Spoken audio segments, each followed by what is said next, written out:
अल्लाह God भगवान के बनाए हुए कृति। जो लोग जिस धर्म के हैं आप उसके अनुसार अपने आप को मान लीजिएगा कि हम लोग एक ही अल्लाह गॉड भगवान के बनाए हुए कृति हैं। लेकिन साथियों, हम जब जमीन पर आते हैं और कुछ वक्त बिता देते हैं तो फिर इतना बड़ा फासला और अंतर क्यों हो जाता है? क्यों ऐसा हो जाता है कि एक व्यक्ति गरीबी के दलदल को छूने के लिए मजबूर हो जाता है और एक व्यक्ति अमीरी की दुनिया को जीने लग जाता है, जबकि हम लोग एक ही अल्लाह गॉड भगवान के बनाए हुए कृति हैं। ऊपर वाला हमारे साथ कोई भेदभाव नहीं किया। जब हमें पैदा किया था तो हम भी नंग धड़क थे, अमीर व्यक्ति भी नंग धड़क था, वो भी कुछ लेकर नहीं आया था, हम भी कुछ लेकर नहीं आए थे। लेकिन दोनों में इतना बड़ा फासला क्या हुआ कि 20 साल 25 साल 30 साल गुजरने के बाद साथियों, एक व्यक्ति आसमान की ऊंचाइयों को छूने लग गया और एक व्यक्ति दाने दाने के लिए मोहताज हो गया। जानना चाहिए कि नहीं जानना चाहिए?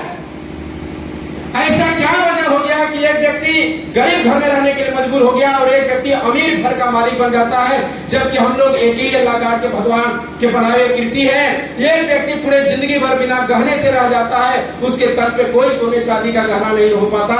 लेकिन एक व्यक्ति ऐसा होता है कि उसके ऊपर इतने सोने चांदी के गहने लगते हैं कि वजन उठाना भी उसके लिए मुश्किल हो जाता है। आखिर ऐसा क्या वजह बन जाता है? इतना बड़ा अंतर क्यों आ जाता है? आज उसी मुद्दे पर हम बात करने वाले हैं आप लोगों से। ऐसा क्या वजह होता है कि एक व्यक्ति फूटी टूटी कार लेने के लिए मजबूर रहता है और एक व्यक्ति करोड़ों की गाड़ियों की मालिक बन जाता है? एक दो नहीं, कई सारी गाड़ियां उसके पास हो जाती है, जबकि हम लोग एक ही अल्लाह गॉड भगवान के बनाए हुए जब कृति है तो इतना बड़ा फर्क क्यों हो जाता है? आज उसी के ऊपर हम चर्चा करने वाले हैं कि एक महिला दाने दाने के लिए मोहताज हो जाती है, एक व्यक्ति अफराद दौलत का मालिक हो जाता है। ऐसा क्यों हो जाता है जबकि हम एक ही अल्लाह गॉड के भगवान के बनाए हुए कृति है? एक व्यक्ति अपने सीमित क्षेत्र दायरे में सिमट के जीवन बिता देता है और एक व्यक्ति इस देश में लंच करता है तो डिनर किसी दूसरे देश में करता है, वो भी एक ही अल्लाह गॉड के भगवान के बनाए हुए कृति है। फिर इतना बड़ा फर्क क्या आ जाता है? इतना बड़ा फासला क्यों आ जाता है? जानना चाहिए कि नहीं जानना चाहिए? तैयार है? तो साथियों, इतना बड़ा फासला क्यों आता है? जो अमीर बनते हैं वो हमेशा सिस्टम का सहारा लेते हैं। ध्यान रखिएगा, जो अमीर बनते हैं वो हमेशा सिस्टम का सहारा लेते हैं। जो व्यक्ति गरीब रह जाते हैं वो हमेशा 2 हाथ और 8 घंटे का सहारा लेते हैं। हम यदि अमीर नहीं बने, हमारे सपने पूरे नहीं हुए, तो कहीं न कहीं हम भी अपने 2 हाथ और 8 घंटे से ही काम कर रहे हैं। और जीवन में, पूरे विश्व में, संसार में कोई भी व्यक्ति 2 हाथ और 8 घंटे का उपयोग करके अमीर आज तक नहीं बना है और आगे भी नहीं बनेगा साथियों। क्योंकि ताकत आदमी में नहीं होती है, ताकत सिस्टम में होता है।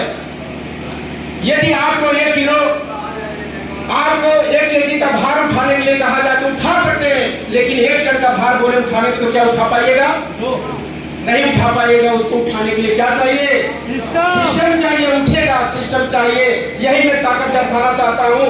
4 फीट 3 फीट 2 फीट आप जंप लगा सकते हैं। मैं बोलूं कि अपने जगह से उछलिए, 2 फीट 1 फीट 4 फीट आप उछल सकते हैं। लेकिन मैं बोलूं कि आपको 20 फीट उछलना है, क्या उछल पाइएगा? उछलेंगे, लेकिन उसको क्या करना पड़ेगा? सिस्टम लगाना पड़ेगा। 100 मीटर की आवाज आप लगा सकते हैं, लेकिन 1000 मीटर की आवाज लगानी हो तो आवाज आपकी नहीं जाएगी, क्योंकि उस समय सिस्टम की जरूरत पड़ेगी साथियों। इसी तरीके से 10 किलोमीटर प्रति घंटा आप दौड़ सकते हैं, लेकिन 100 किलोमीटर प्रति घंटा दौड़ना पड़े तो क्या करना पड़ेगा?